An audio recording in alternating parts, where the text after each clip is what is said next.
رات کے 10 بجے ہیں۔ السلام علیکم، یہ ریڈیو پاکستان ہے۔ عبد القدیر سے خبریں سنیے۔ اہم خبروں کا خلاصہ۔ وزیر اعظم نے کہا ہے کہ صنعت کاری کا فروغ اور تاجر برادری کو تمام سہولیات کی فراہمی حکومت کی اولین ترجیح ہے۔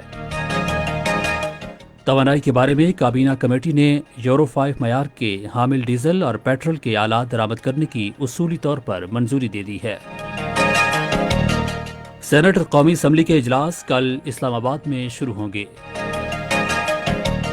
اور پاکستان نے کہا ہے کہ مقبوضہ کشمیر میں بچوں کے خلاف جارحیت میں خاص طور پر گزشتہ سال 5 اگست کو جموں کشمیر کی خصوصی حیثیت کی منسوخی کے بعد سے تیزی سے اضافہ ہوا ہے۔ اور اب خبریں تفصیل کے ساتھ۔ وزیر اعظم عمران خان نے کہا ہے کہ صنعت کاری کا فروغ اور تاجر برادری کو تمام ممکنہ سہولیات کی فراہمی حکومت کی اولین ترجیح ہے۔ وہ آئندہ مالی سال کے بجٹ تجاویز کے بارے میں آج اسلام آباد میں منعقدہ اعلیٰ سطح کے اجلاس کی صدارت کر رہے تھے۔ مشیر خزانہ ڈاکٹر عبدالحفیظ شیخ نے رواں مالی سال کے محصولات اور اخراجات اور آئندہ بجٹ کے تخمینوں کے حوالے سے بھی انہیں آگاہ کیا۔ وزیر اعظم نے کہا کہ آئندہ بجٹ میں کورونا کی وبا سے متاثر ہونے والے صنعتی شعبے کی بحالی اور ترقی، حکومت کی جانب سے فراہم کی جانے والی سبسڈی کا مناسب اور مؤثر استعمال یقینی بنانے اور غیر ضروری حکومتی اخراجات کا عوام پر بوجھ کم کرنے پر توجہ مرکوز کی جائے گی۔ عمران خان نے بلوچستان کے وزیر اعلیٰ جام کمال خان سے آج اسلام آباد میں گفتگو کرتے ہوئے کہا کہ بلوچستان کے عوام کی فلاح و بہبود اور صوبے کی سماجی اور اقتصادی ترقی حکومت کی اولین ترجیحات میں شامل ہے۔ وزیر اعظم نے یقین دلایا کہ وفاقی حکومت صوبائی حکومت کو مکمل تعاون فراہم کرے گی۔ اس موقع پر کورونا وائرس کی روک تھام کے لیے کیے گئے اقدامات اور صوبے میں جاری ترقیاتی منصوبوں کے حوالے سے بلوچستان کی مجموعی صورتحال کا جائزہ لیا گیا۔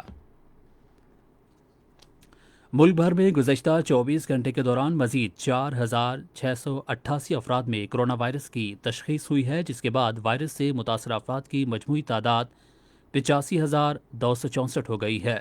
پنجاب میں اب تک 31,104، سندھ میں 32,910، خیبر پختونخوا میں 11,337، بلوچستان میں 5,224، اسلام آباد میں 3,544، گلگت بلتستان میں 824 اور آزاد کشمیر میں 285 افراد میں وائرس کی تشخیص ہوئی ہے۔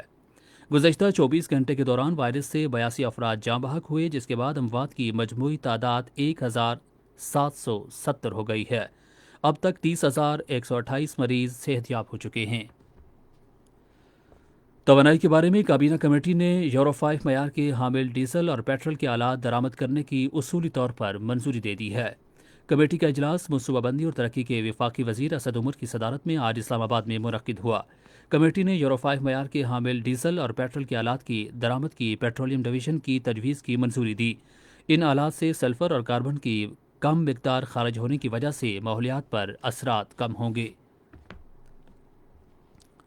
مسابقتی کمیشن نے ملک میں پیٹرولیم مصنوعات کی قلت کے حوالے سے عوام کی تشویش اور شکایات کا نوٹس لے لیا ہے اور یہ پتہ لگانے کے لیے کہ کہیں یہ قلت غیر مسابقتی سرگرمی کا نتیجہ تو نہیں، ایک انکوائری شروع کر دی ہے۔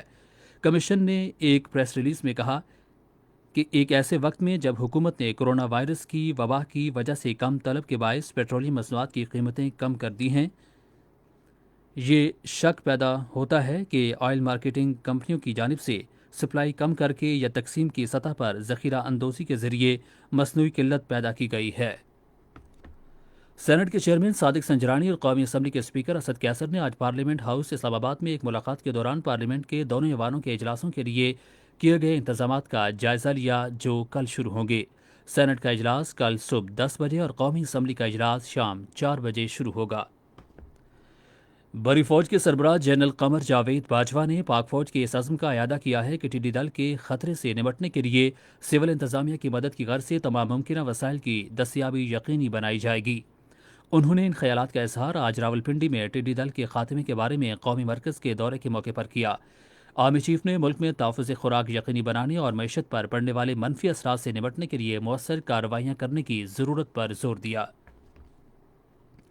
پاکستان نے دنیا کی توجہ مقبوضہ کشمیر میں بچوں کی جانب مبذول کرائی ہے، جنہیں گزشتہ 7 اشروں سے زیادہ عرصے سے بھارتی حکومت کے وحشیانہ مظالم کا سامنا ہے۔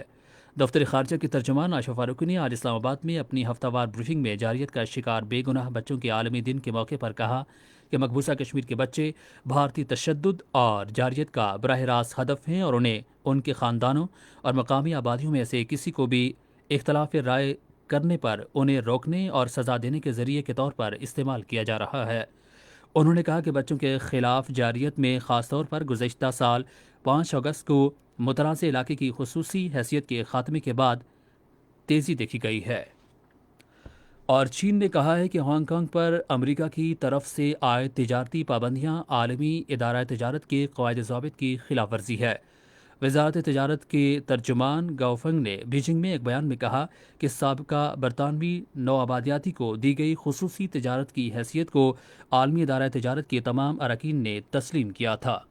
اسی کے ساتھ خبریں ختم ہوئیں۔ مزید خبروں اور تجزیوں کے لیے آئیے ہماری ویب سائٹ پر، پتہ ہے radio.gov.pk، اور فیس بک کے link radio Pakistan news official پر براہ راست ویڈیو سٹریمنگ بھی ملاحظہ